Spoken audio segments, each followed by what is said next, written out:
All right, we are here again. This is the first Saturday of November. This is the Fryar Place. I am your host, Irving Fryer, and this is the place where the conversations are fire. We happen to be live again, first Saturday of the month at the Cigar Code 939 North Delaware Avenue. And I have a great guest. We have a great crowd. Come on, can you make some noise in the crowd tonight? All right. Look, yeah. We have a great crowd tonight. But before I bring my guest on, and this is going to be a crazy show, I'm just telling you now, I probably will get maybe 2 words in tonight with my guest because that's just how he is. But I love him. I love him. I love him. I love him. But before we get into the show, we got to pay some bills. So we'll be right back right after this. Are you planning a special trip or a night out? Don't bother with the hassle of driving, parking, and traffic. Just call Ed's Smooth Transport. One-way or round trips available. We will take you there, and we will also pick you up. Enjoy a night on the town with Ed's Smooth Transport. Call us 609-471-2653 or 609-314-6619. Visit our website to take advantage of our monthly specials at www.smooftransport.com. Ed's Smooth Transport, where experience meets comfort. In Lancaster County, Pennsylvania, there's a slightly slower pace of living. That's also where you'll find the home of Stoltz Fish Structures, where quality, integrity, and world-class customer service are more than just a way to do business. It's a way of life. From our humble beginning over 40 years ago in a small building, to the modern 65,000 square foot facility of today, we've remained at the forefront of our industry. Everything from gazebos and sheds to garages and pergolas, and everything in between. All right, we're back, and I'm going to introduce my guest right now. I found out your real name, first of all. Anyway, 1998, fifth round draft choice out of Michigan State, all Big Ten linebacker, drafted to the Eagles. Yeah, we don't want to forget that. 9 years in the NFL, 7 years with the Eagles, and 2 years lost down with the Falcons. Yeah, 2004 Pro Bowler. So we have a Pro Bowler in our house. 242 tackles, 6.5 or 6.5 sacks, 7 forced fumbles, 1 fumble recovery, 2 INTs. Any pick sixes? No pick sixes. He's the current co-host of the 94.1 WIP afternoon show, Ike, Spike, and Fritz. Please tell Fritz I said his name. Yes. Last time I said that, I let Fritz out. Yes. None other than my guest, my dog, my friend, my former teammate, Ike Reese. Y'all put your hands together for Ike Reese. He's in the house. I found out, I was, Googling you and looking you up, Wikipedia and all that kind of stuff, trying to make sure I got some good information so I can ask some legitimate questions. And your first name is Isaiah. Yeah. Yeah. Yeah, I didn't know that. Yeah. So, like, you're a biblical guy. Yeah. Um, Well, my dad was for sure. Okay. So you are now too. Yes. So you weren't when I first met you, but you are now. When I first met this cat, oh my God, his rookie year. Yeah, it was a whole different. That's how we're starting the show off. Yeah, that's how we start the show off. Okay. Keep it real. We're gonna keep it real. This is where the conversations are fire. Yes. Yeah, at the Fryar Place. I like the fry. So where did Ike come from? I have no idea. You got no idea. Well, You just started answering the Ike. well, here's the thing. It was Ike Ike. as a kid. Okay, I'm gonna See, start. yeah, that's even worse. We gonna start Yeah. calling you Ike. Yes, it was Ike. It was Ike as a kid, and then as I got older, it eventually evolved to Ike. Probably once Ike. once I got to high school. Yeah, once I got to high school. Did you try to fight somebody No. to stop them from calling you Ike? No, you know what it was? It was more or less me telling my family members to stop calling me Ike. Okay. So once my brothers, my mother, You ain't tell Coach, your mama not to tell well, call me I Ike. did, but I Yeah, just that didn't work. in a subtle way, Yeah. more or less like, can we go with Ike now? Yeah. So How once about Isaiah? well, I've never preferred that to be called Wow. Isaiah. Yeah, Wow. I've never preferred that. Why is that? Why is that? Because I don't like my first name either. My mother So calls me Irving. Called me Irving. I'm like, what the? What did you call me Irving for? so I have a so sister named Faith and a sister named Hope. Why would you curse me? Call me when I Irving? being young and immature, I sort of viewed Isaiah as being soft. Oh, So okay. Ike was more of a strong, firm Yeah. name. Uh-huh. You know what I mean? Okay. And Isaiah was more or less like, "Hi, Isaiah." Well, at Like, least like that didn't necessarily. Now, where I'm from, so you got to realize, I know. that matters. Yeah, yeah, So, yeah. so amongst the other kids, other Mhm. teenagers, or what have you, I didn't want to be called Isaiah. So for a long time, I did not let people know that's what my name was. So You should have called Wikipedia. yeah, and Ike is actually a nickname. Uh-huh. It's just a Right, nickname. right. Yeah. Well, imagine growing up with people calling you Irving. Yeah, Urban is very similar to Isaiah. Yeah. Yes. At Yeah. least you got the Bible to stand on. I'm Jewish. I will say this. Once I became older and a little more self-aware, Uh-huh. I realized that Isaiah is a strong Yeah. name. Yeah. You know, it's prophetic. It's prophetic. Yes, So sir. you Yes, know, sir. Yeah. I embrace that, and I'm okay with it. Okay. All right. If I call you Isaiah, if I see you like on the golf course and I holler Isaiah, are you going to answer? Yes, I would. You will? I Okay. would All answer. right. Yes, That's I cool. That's would, cool. yeah. That's cool. You played, I always wondered about this. I played for Tom Osborne, great college coach, great man, great leader, kind of like a father figure to me, particularly as a knucklehead coming out of high school, 17, 18 years old, going far away from home. You played for Nick Saban. Yeah. Nick Saban is a legend. Legend. He's doing sports now, stopped coaching, he's doing sports. What was it like to play for Nick Saban? Well, playing for coach back then, at that time, he wasn't the greatest No, college football I coach know. of all time. Right. So, getting a chance to be a part of his early years, what was sort of his foundation, how he sort of built his coaching sort of mantra and motto, and how he wanted to do things.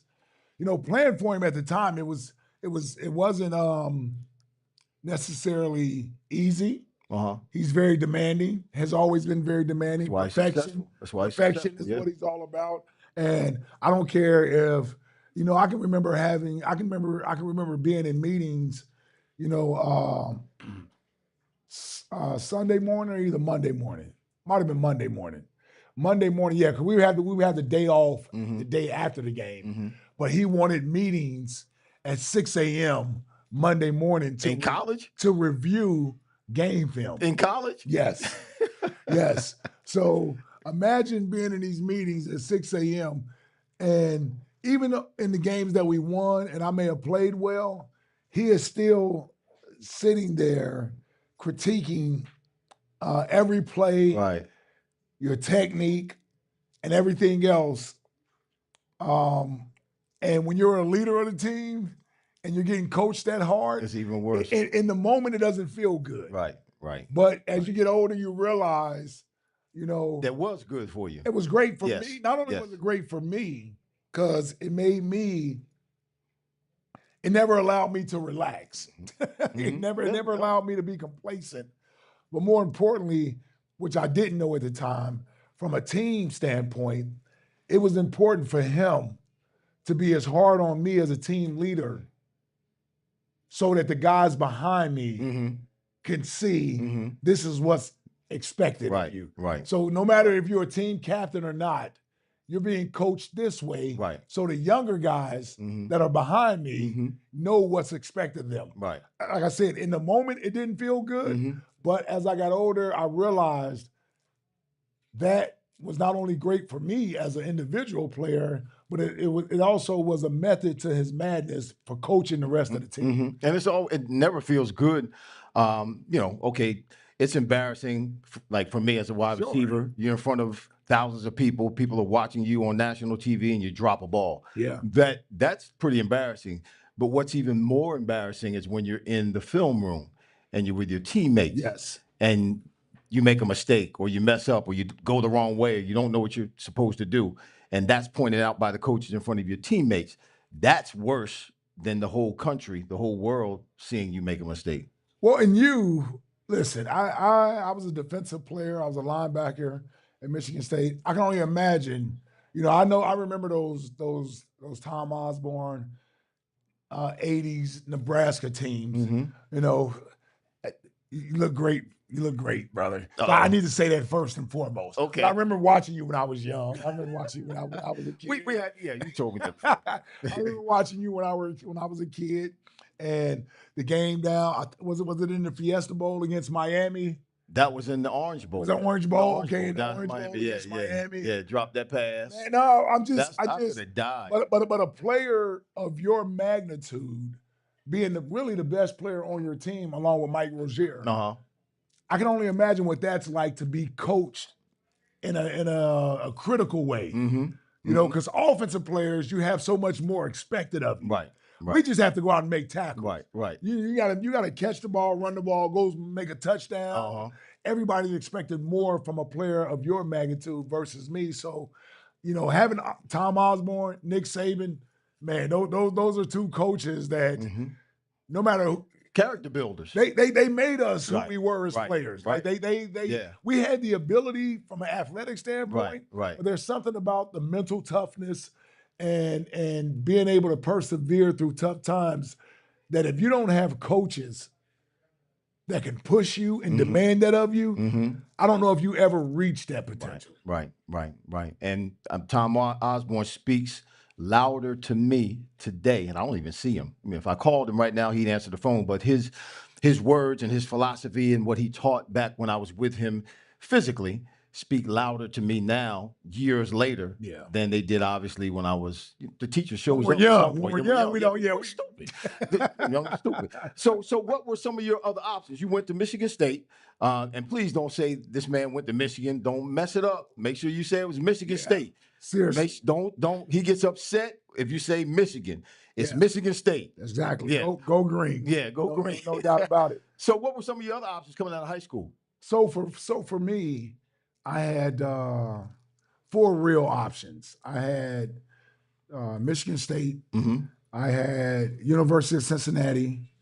I had Ball State University, and I had Illinois University. So why Michigan State?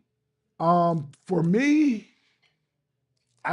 it was more or less okay. So when you start subtracting the schools, Cincinnati, I'm from Cincinnati, so I wanted to leave Cincinnati to go to school. So I had to X Cincinnati out. Here's the funny thing about Cincinnati. The coach who recruited me and gave me my offer and scholarship is John Harbaugh. No. Head coach of the Baltimore Ravens. Yeah. Been knowing John since I was 17 years old. So yeah. Wow, that's crazy. There's a story behind that too, that he thought I was coming to Cincinnati because I told him. And I actually There's a lot of that going on. misled him. I misled him. You said you were going. I lied. I said I was going. I said I was going. You did like all of us. Yeah, and he was not happy about that. So Ball State was really only a consideration because that's where my high school coach went to college. Okay. So he sort of worked that opportunity for me to go to Ball State. And Illinois was an opportunity because one of my high school teammates went there the year before me as a wide receiver, and another kid from Cincinnati, Ty Douther, who was a running back, he went there as well. That was an opportunity. So the only reason I had 4 opportunities is because I only played 1 year in high school. Oh, really? So I played 1 year high school football. Yeah, I played my junior year. I didn't even play my senior year. Why just 1 year? What happened prior? What happened preceding? Uh-oh. No, it's all good. It's all good. Well, listen, I dropped out of high school in the 10th grade. Okay. I dropped out of high school in the 10th grade. That's the Ike I was seeing when you first came into the NFL. It was that Ike. Okay.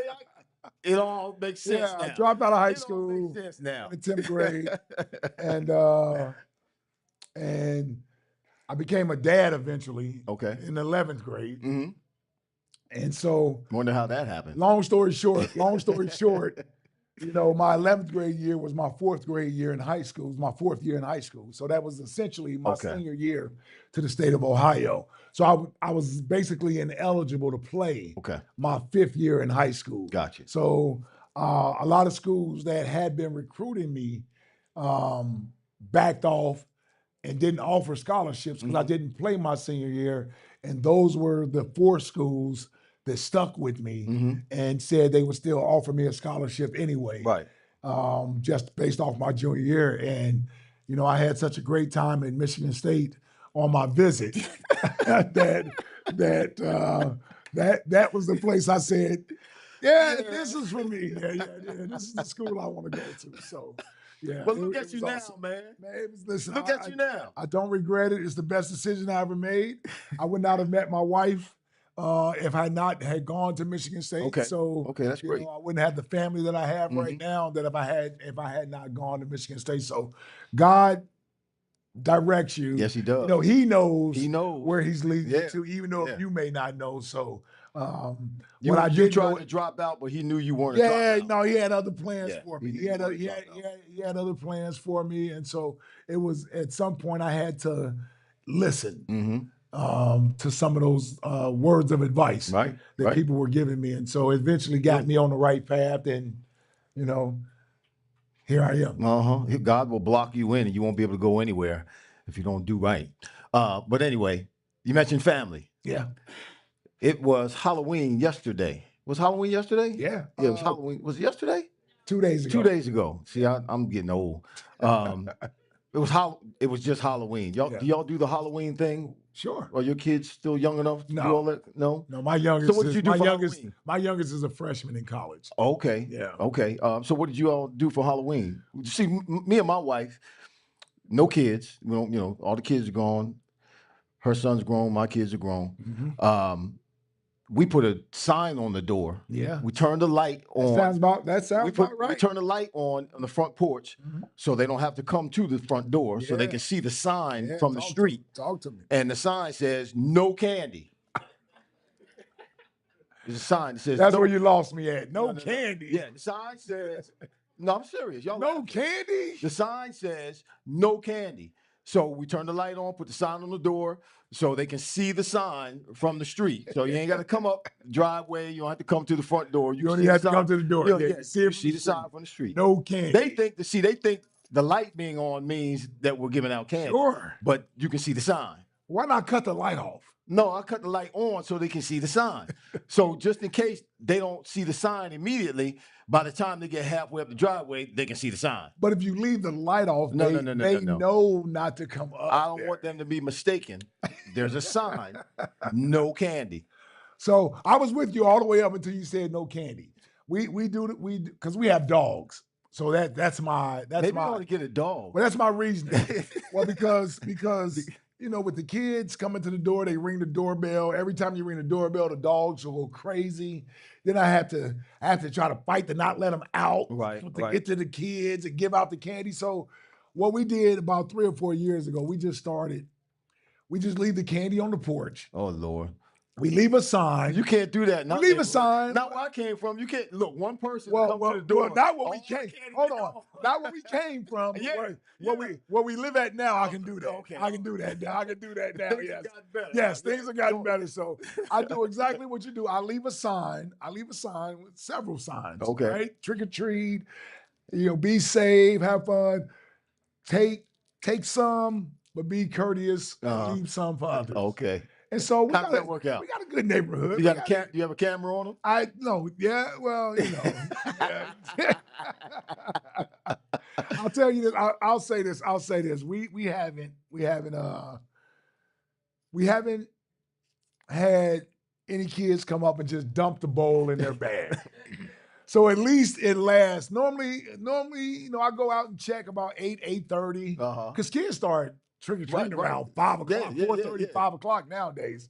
And so in our development, You get to about 8 o'clock, it's pretty much over around then. It's slowed down. So I go out and check the bowl to see what it looks like. And if it's candy's still in there, that's a good thing. And it was. Okay. So we even had some left over. So nobody named Isaiah lives in your neighborhood? No. No, I don't think so. Yeah. Yeah. Or Irving, I should Right, say. right. There's no eyes I know what you're saying. in the neighborhood. No Ikes in my Ike- neighborhood. no Yeah, Ikes, yeah, no Ikes in my no neighborhood. Ikes or Yeah. Irvings in your You're neighborhood. right. We'd dump the You bowl. dumped the whole thing. You know I would Yeah, have, I yes. would As too. a kid, Yeah, I you definitely would have doggone dumped the Skippy. bowl. You Yes. doggone right. Would all been mine. All Yes, the Reese's and definitely. Snickers and all that Definitely. stuff. So let's move on. Mhm. What caused you? Because you're good. I listen to you all the time. Sometimes you're saying crazy stuff, and I'll text you and say, "No, that ain't it, Ike." And you text me back. It's truth. Yeah, No, he's right. it's the He's truth. right. I'll He'll text him when he's me, on the yeah. radio. Well, let me add this to it. But anyway, what made you go into radio? I mean, I think you started down in Atlanta, right? No, I No, started did you here. start? You came back from Atlanta. You So started check this out. See, you don't even remember. See, I remember when you were doing the CNNSI. yeah, all of that stuff. Yeah. The show over at Top Dog with Angelo. Yes, with you know, Angelo. all that Yep, stuff. yep. So watching you guys. No, don't say it was me. Yes, sir. Yes, sir. Yourself, Brian Mitchell. Uh-huh. Like these are guys that I watched when I was a younger player that were older players that had started to make the transition. Right. At least think about what they wanted to do once football was going to be over with. So, radio came because I think that was the best opportunity for me. And it was something that I didn't realize I would love doing as much as I do love doing it. Uh-huh. But initially, I thought about television, Right. doing commentating, doing analysis.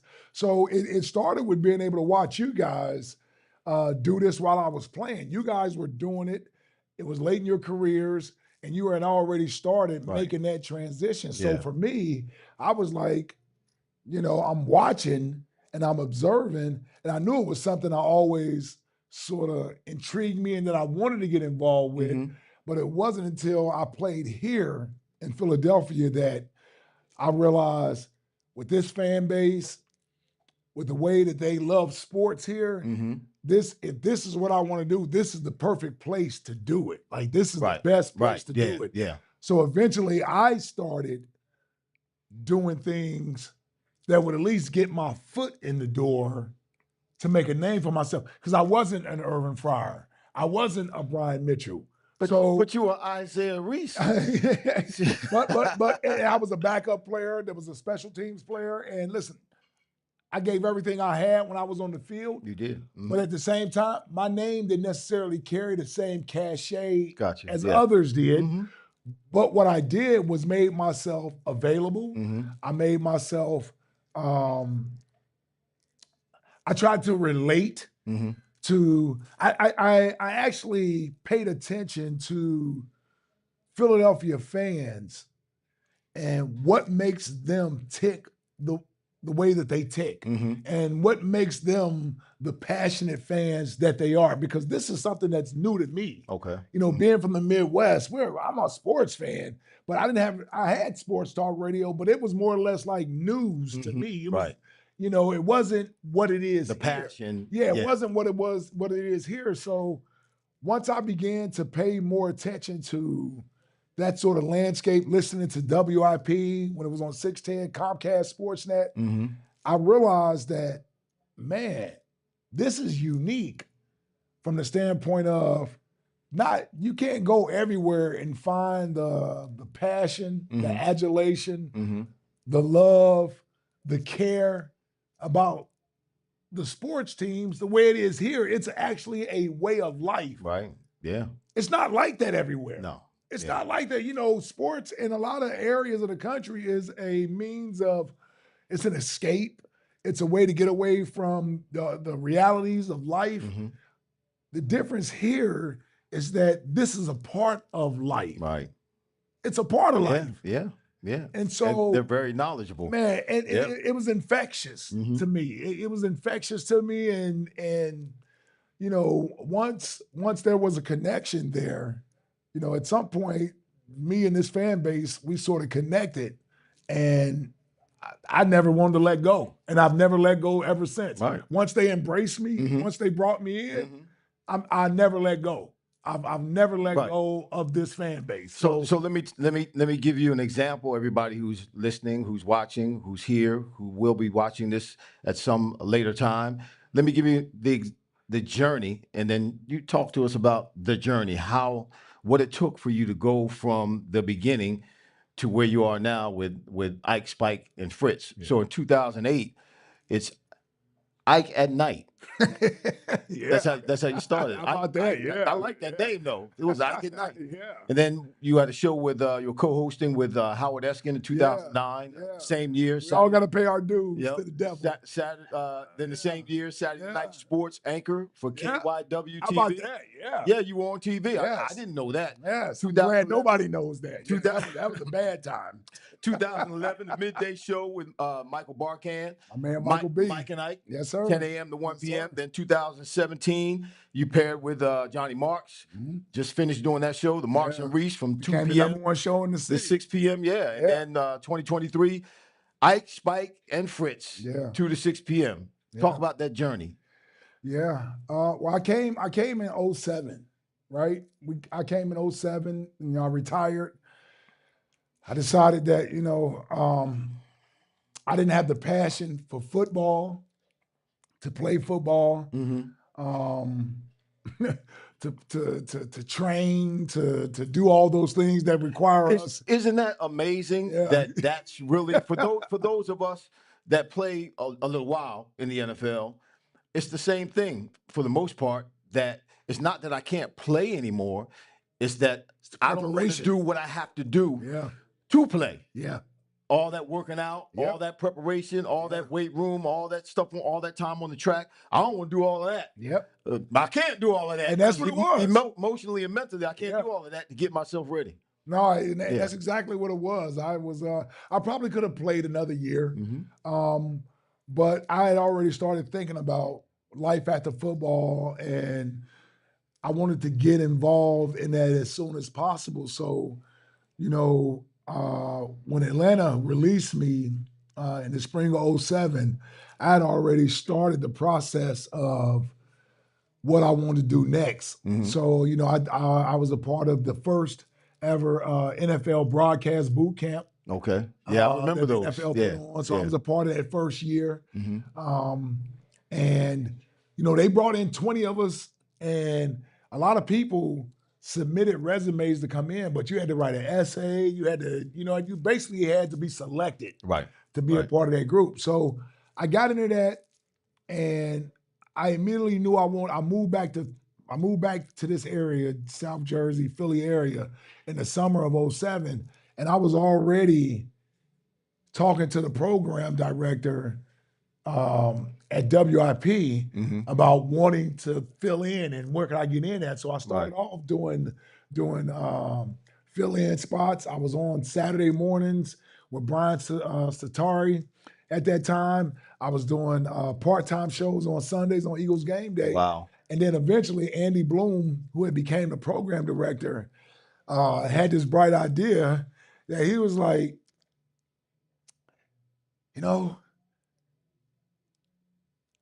I could see you being here and doing this and that and the other, but we need to get you experience. So it was his idea to put me on at night by myself. By yourself. It was his idea to put me on by myself. Yeah. So you had to talk. How long was that show? We talking about 3 hours, 3 or 4 hours. Yeah. You had to talk by yourself. No co-host. No co-host. Yeah. Wow. Yeah. Not easy. How did you prepare for that? Well, listen, the preparation for it wasn't that difficult. Okay. Because it's about enjoying following sports. So that's all it really was. It's about following the sports teams, and then in Philadelphia, following the local teams. For me, the mechanics of doing a show was probably harder for me. Okay. When to go to break, when to come out of break, making sure back then you had to tell the time. You had to remind everybody what time it was. You had to remind everybody you were listening to 610 WIP at that time. Right. So those are all the things that were sort of I had to get used to because I was used to being a guest. So you just Right. bring me on the show to talk. I right. can talk. Right. You know what I mean? Right. But now I had to be the guy who was Yeah. hosting the show Yes. and directing the conversation. So one thing I always say helped me out the most was the Philadelphia fans. They allowed me to grow. Okay. So in other words, they allowed me to make mistakes. Uh-huh. They allowed my imperfections to be shown, and I'm not insecure about them. Okay. So they didn't necessarily remind me of it. They didn't tell me I was terrible. They didn't tell me like, dude, what are you doing? They more or less encouraged me. Uh-huh. So that's what helped me get through those tough times is that the listeners welcomed me in and they sort of helped me grow as an on-air personality. Nice. So I did that for a couple years and I enjoyed doing that. And then, there was an opportunity to get with Howard and sort of be not necessarily a co-host, but be a part of his show. And that worked for a couple years.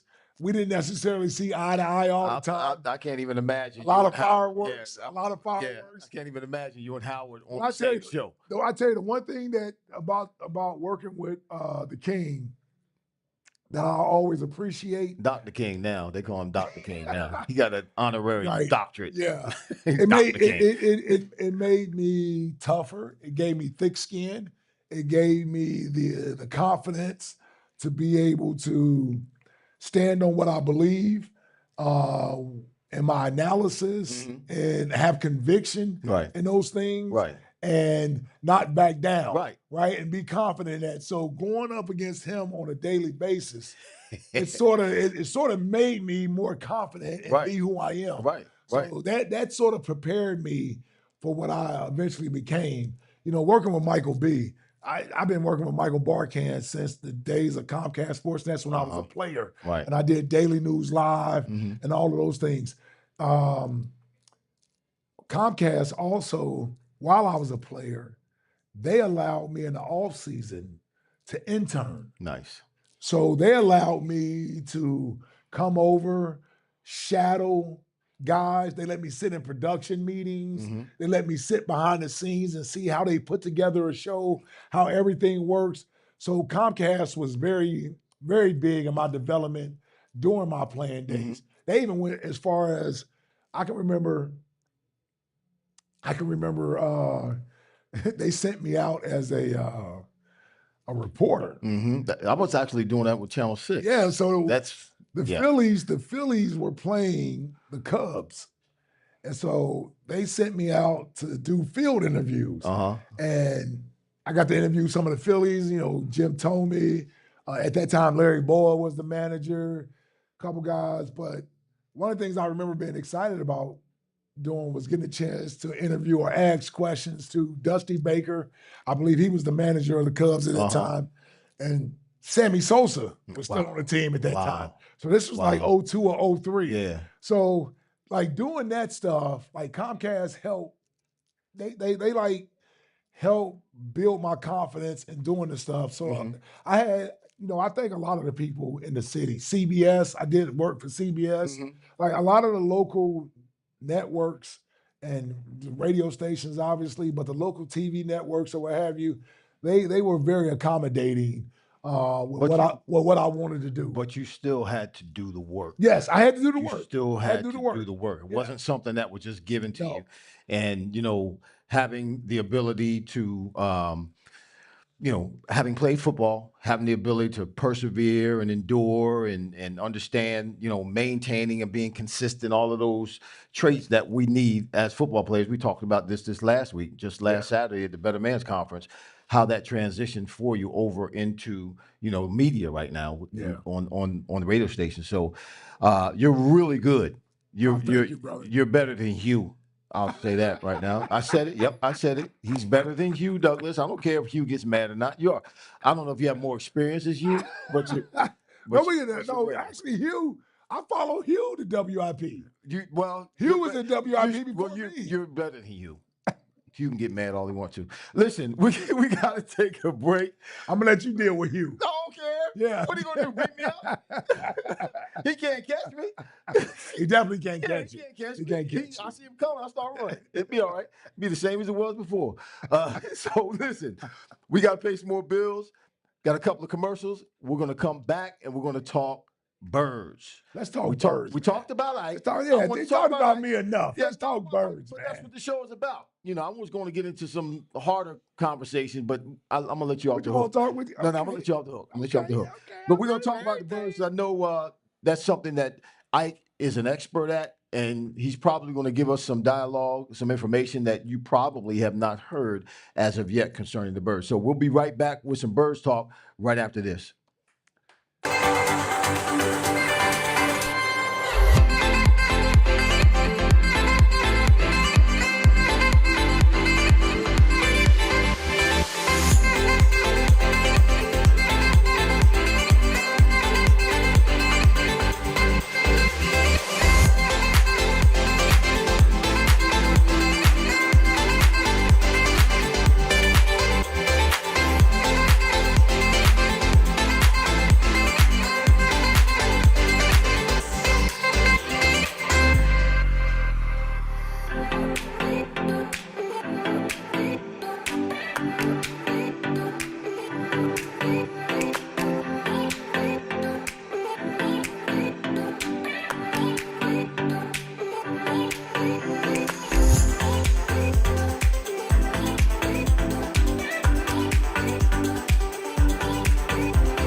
Mm-hmm. All right, we're back, y'all. I got a little bit of a read here. Stolford Structures. Stolford Structures is a 49-year-old family business.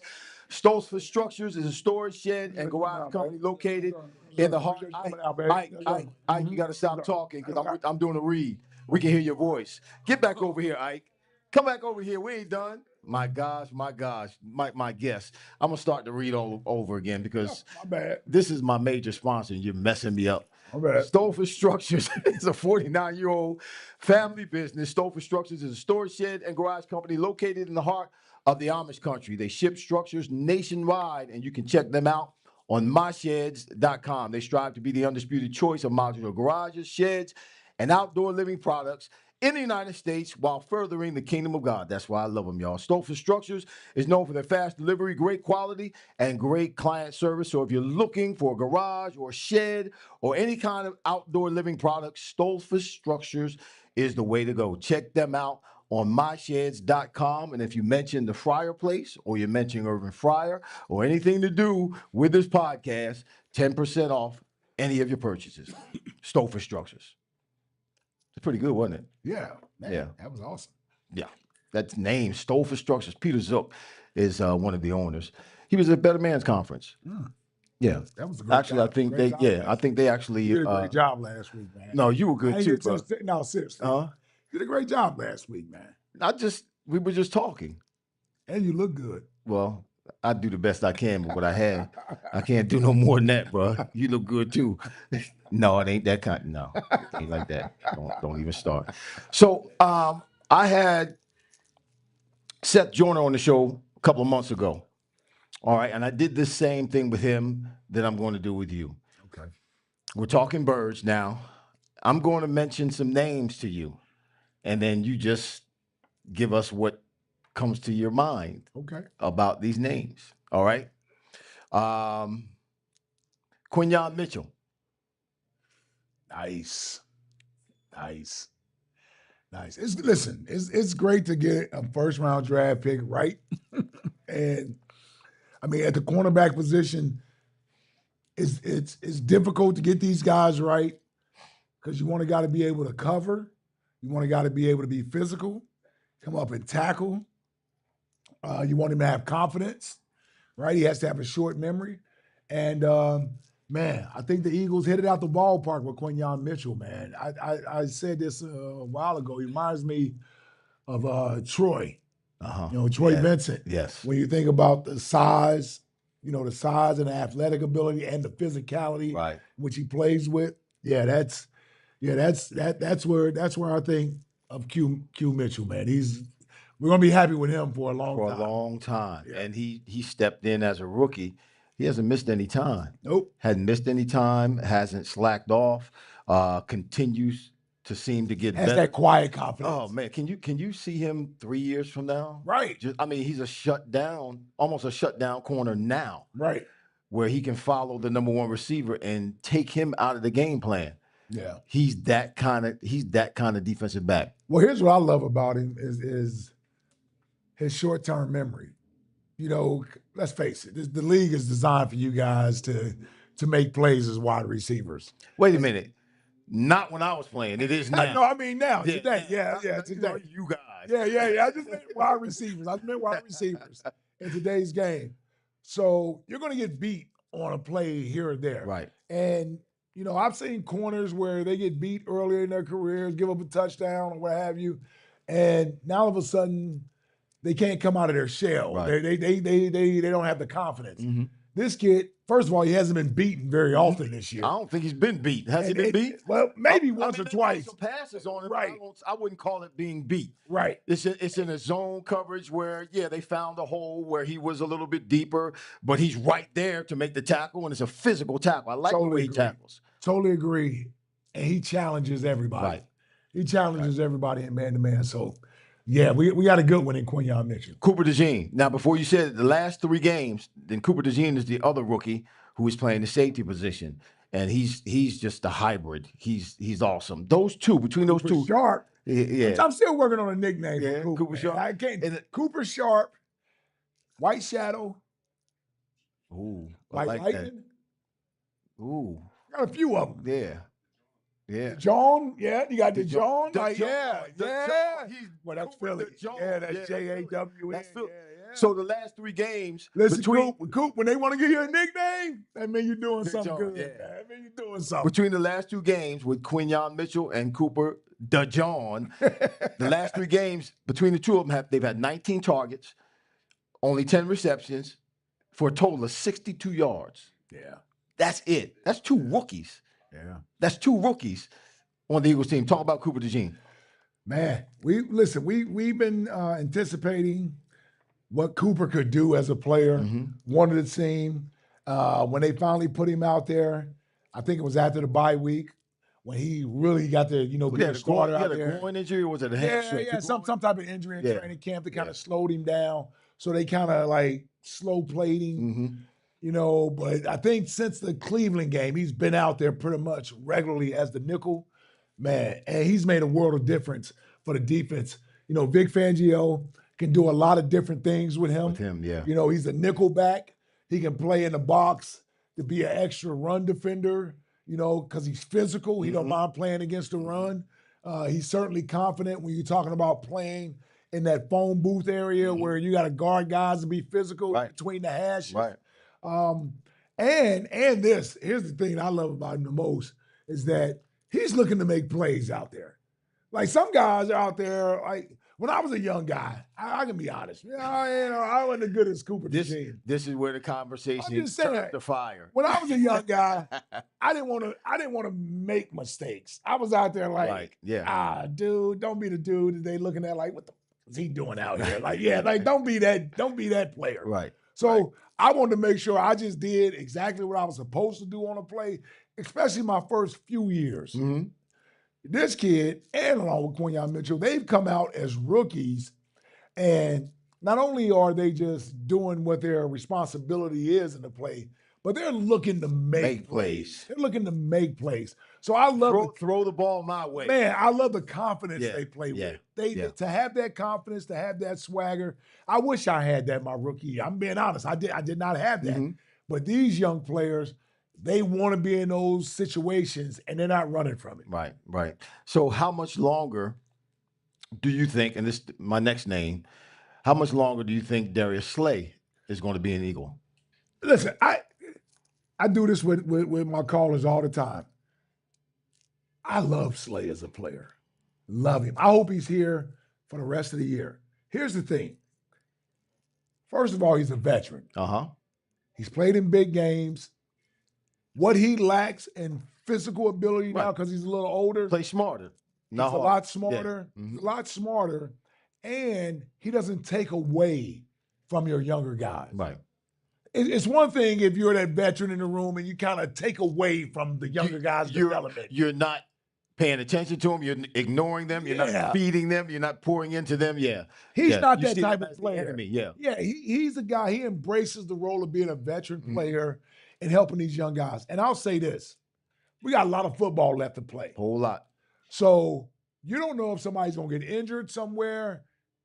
So to get rid of a guy like Slay, Well, I don't mean get rid of him this year, or I'm Right. suggesting or oh, implying I thought you that meant at all. because you got some No, fans want to trade him. No, and- no, and, well, yeah, they I've want heard to trade him. they talk Yeah. about trading him Yeah. now because I would not do that. Isaiah Rodgers came in and Right. made a few plays, so we don't need Darius Slay. No, we need Slay Yeah, you on need this team Slay, this yeah. year.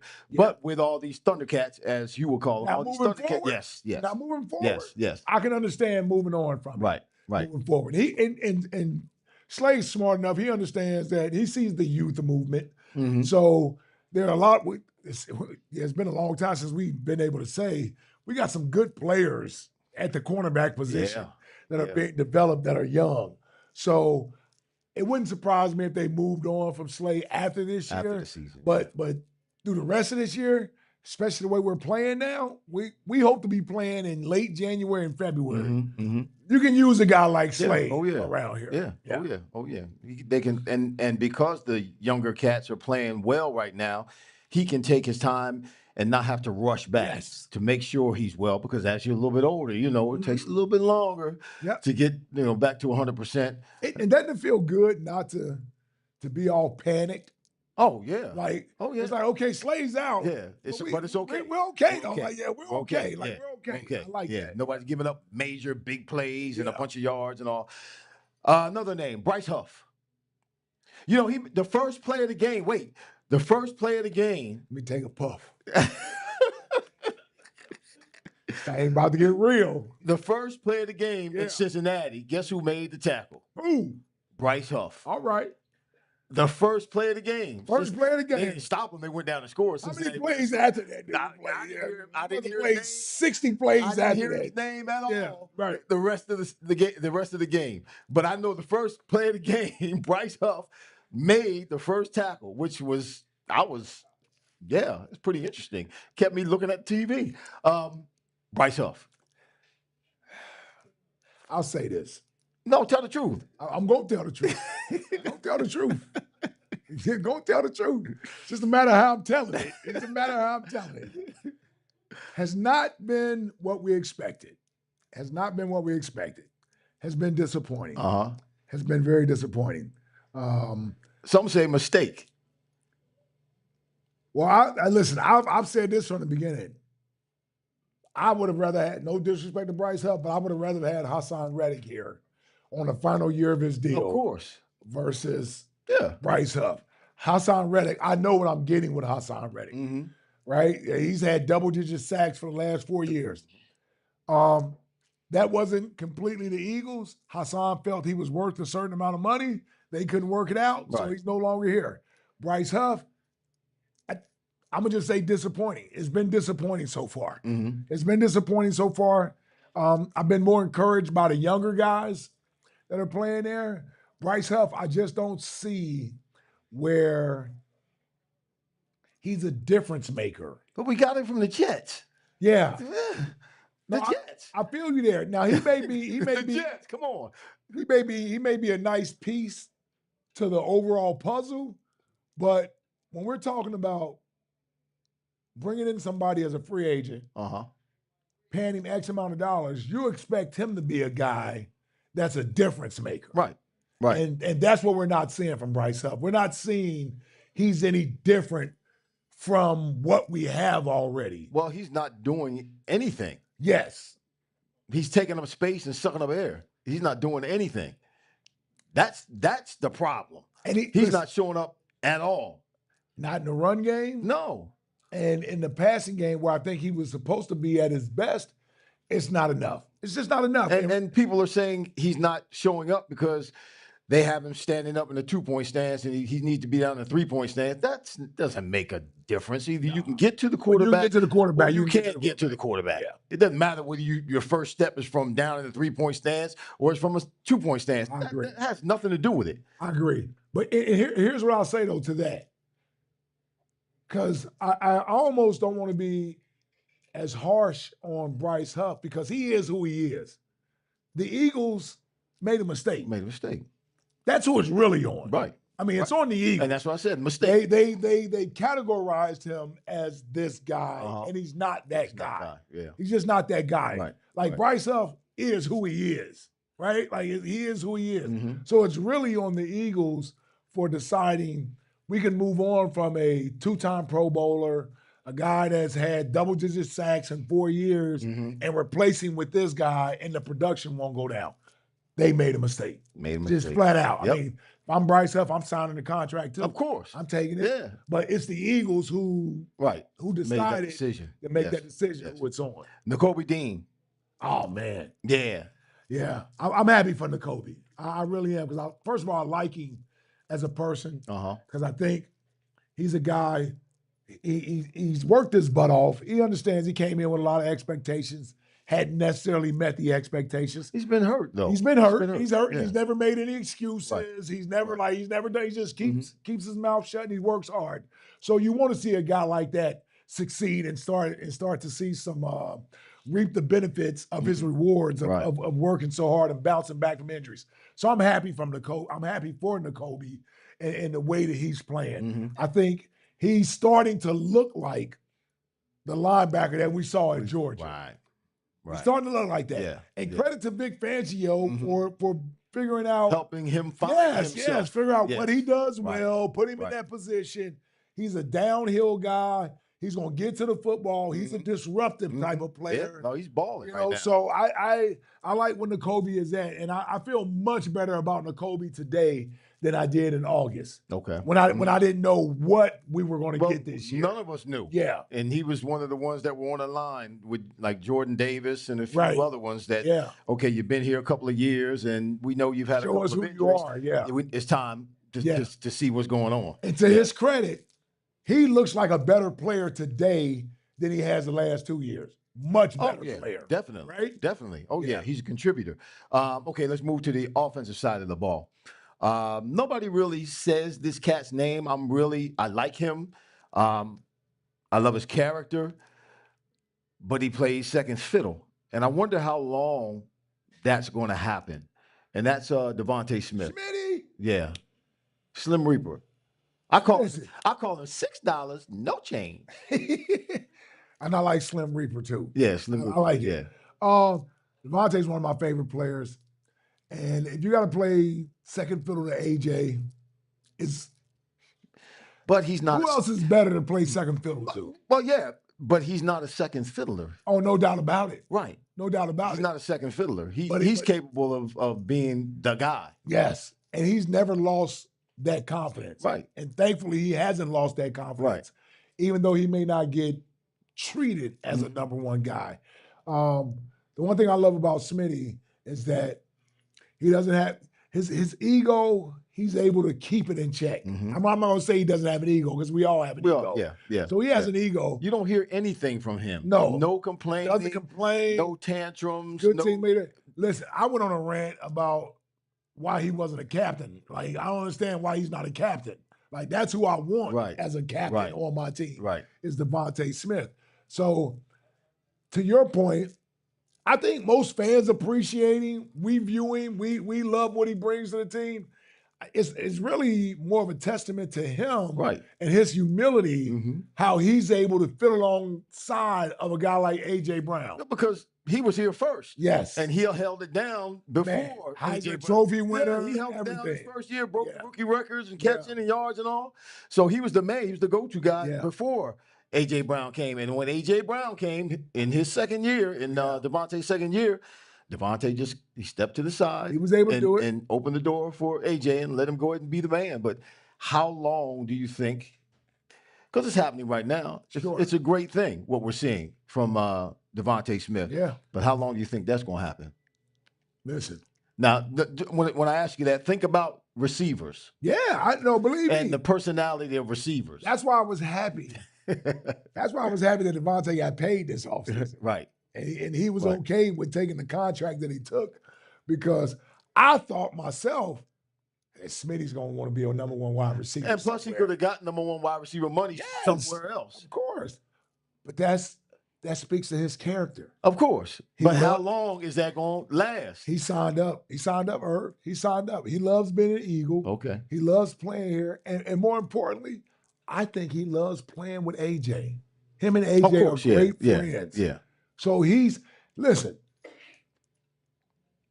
we're in a day and age where two receivers, not one, two, are making more than $25 million a year. That didn't happen with the Eagles. No. That didn't happen with the Eagles. Yeah. So Smitty is looking at it like, this is the team that drafted me. I love playing here. I'm well compensated. I played with a very good team. He went to Alabama, so he's used to playing with other stars. Right. He played with Jalen Waddle and who's the other kid? He played with like two other, Jerry Jeudy. Okay, yeah. The kid that got in trouble out there in Vegas. Henry Ruggs. So all those guys were on the same team, and Devontae was there with him and was still a Heisman Trophy winner. I only say that to say he's not a self-centered player. Mm-hmm. He's okay with other guys getting the spotlight as long as he's not forgotten. Okay.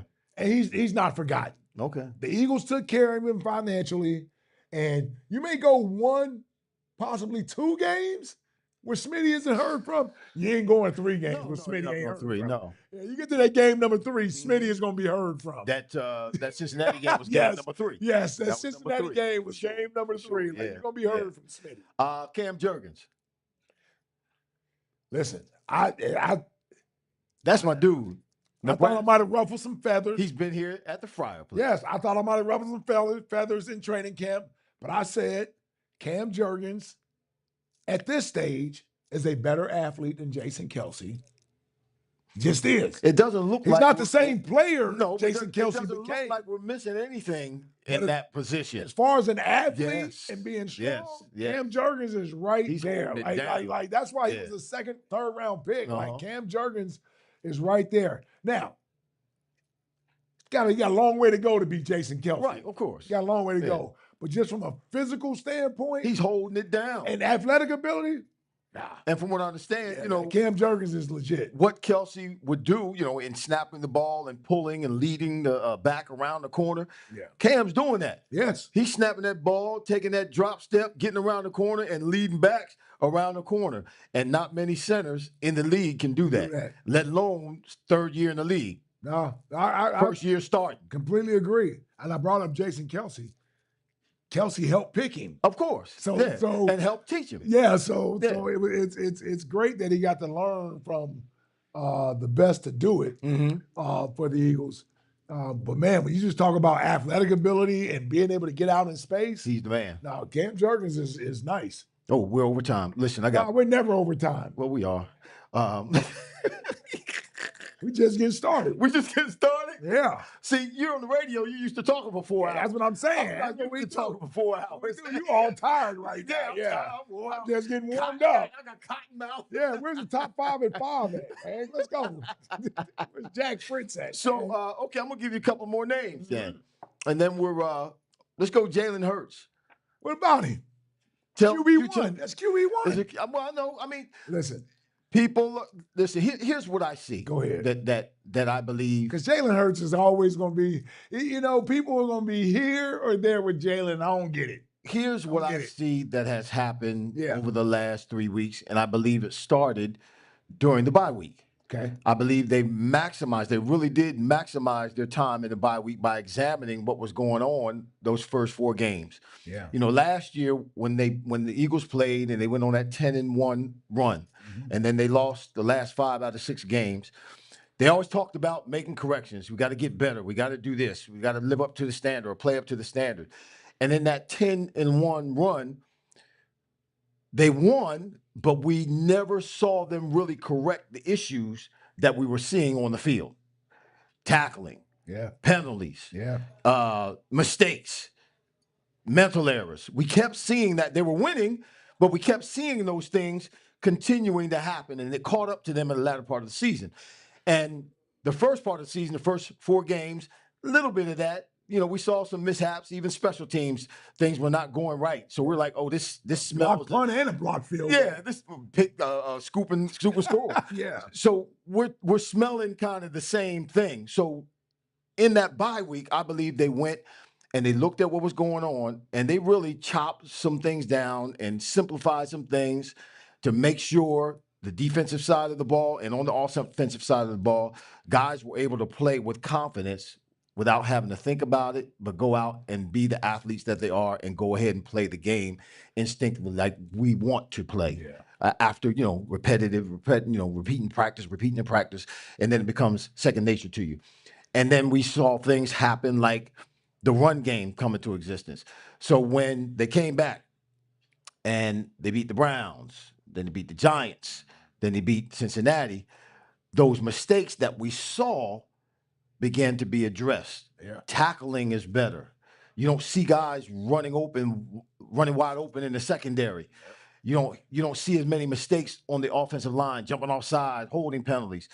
Jalen Hurts, no interceptions. No turnovers, No turnovers. Because they've taken what they're doing offensively and defensively, and they've compressed it a little bit. And I believe as the season continues to go on, they'll open it back up. They'll open it back up a little.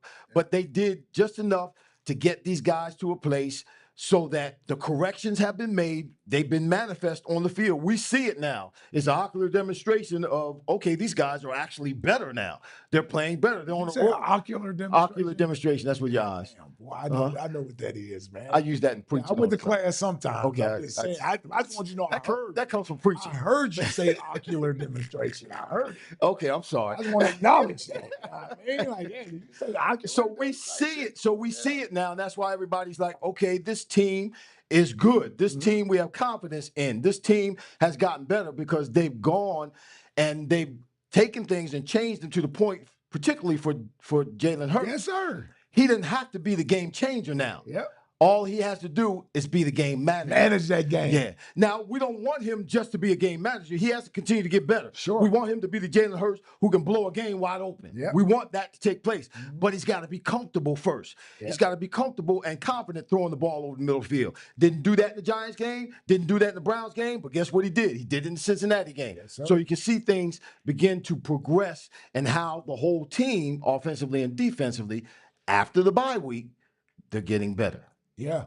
And the best thing I believe is Jalen is saying that he doesn't have to do everything in order for this team to win. Just manage the game. He's managing the game. He's embraced that. And you brought this up.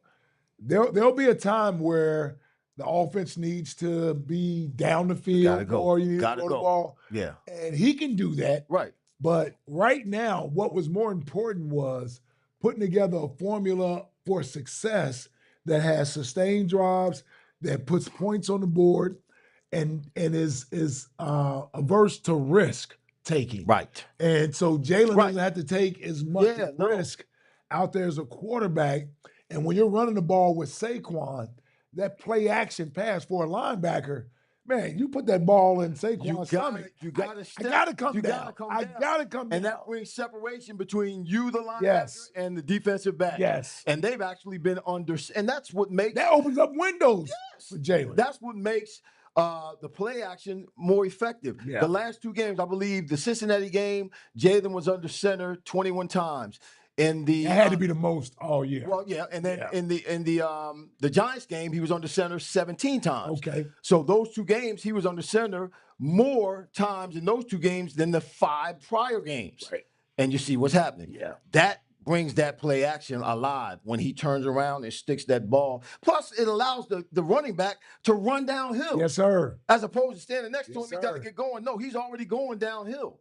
Yeah, we got a great combination there. And I think I like what I'm hearing from Jalen from the standpoint of when he's describing the offense and the identity of the offense, he seemed to embrace it, doesn't have this sort of reluctance. When a quarterback hears the offense is a running offense, and it always, or it could feel like it's a slight towards the He ain't quarterback. doing his job. Yeah, he ain't doing his job. But it feels like, at least from his words, and I'll take him at his words, it feels like Jalen has embraced it and realizes how much it benefits him as a player. Yes. And he realizes through those first 4 weeks, everybody wasn't talking glowingly about his play. Right. And so when you find a formula that works and is leading to W's, and your play is an asset versus a detriment to the team, man, that feels so much better. Oh, yeah. So you can go play. So when I hear him talk this week, Right. in the last week, I love what I'm hearing. Okay. And so to me, that says it's something they can stick with. Like they can ride this at least until somebody figures out how you slow down Saquon. We ain't talked a lot about Saquon. They ain't going. Well, it's that dude is dude is a totally different. He's a different element to the offense this year. I said when we got Saquon, that boy Quadzilla. That Quadzilla. I said that Saquon will have his best year ever. Man. I said that when we acquired him.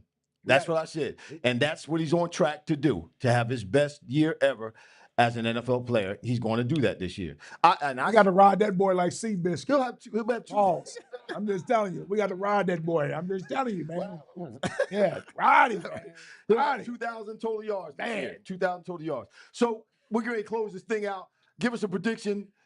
Jack, not yet. Don't clap yet. We're going to close this thing out, though. But I love you, man. Appreciate you.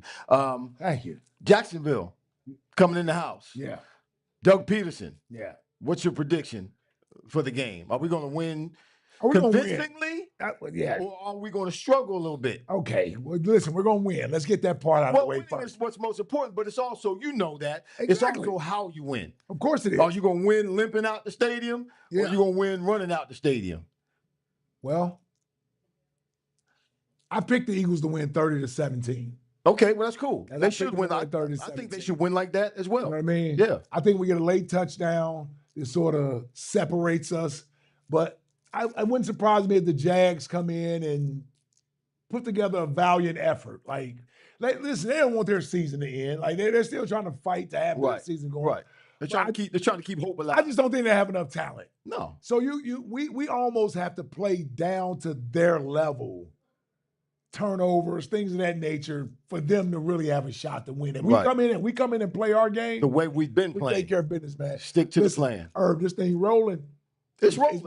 Herb. I like where the Eagles are right now. I like the game plans that they put together. I like the way the players have embraced it and the way they're responding on the field to the I don't want to say simplified game plans, but whatever they've done in terms of modifying what they're doing on defense and modifying what they've been doing on offense is working right now. Yeah. And obviously on offense, that's running the ball first. Yeah.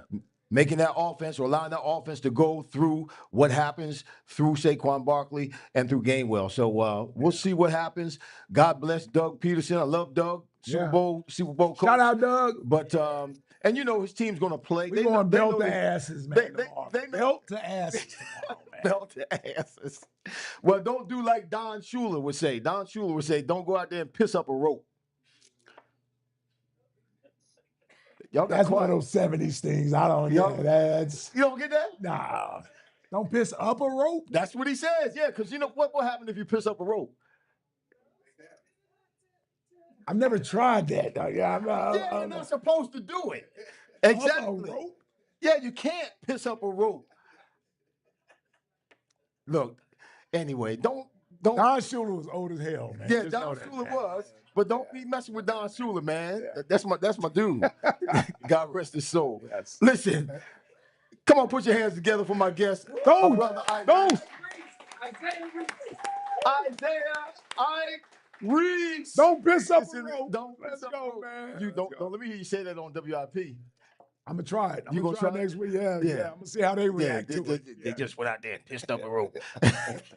Anyway, listen, we'll be back next week. The Fryar Place in the studio. We're on every Friday, 6 to 7 p.m. We'll be back the first Saturday in December with another guest right here at the Cigar Code, 939 North Delaware Avenue. But until then, watch for the texts, watch for the post so you can see who it is.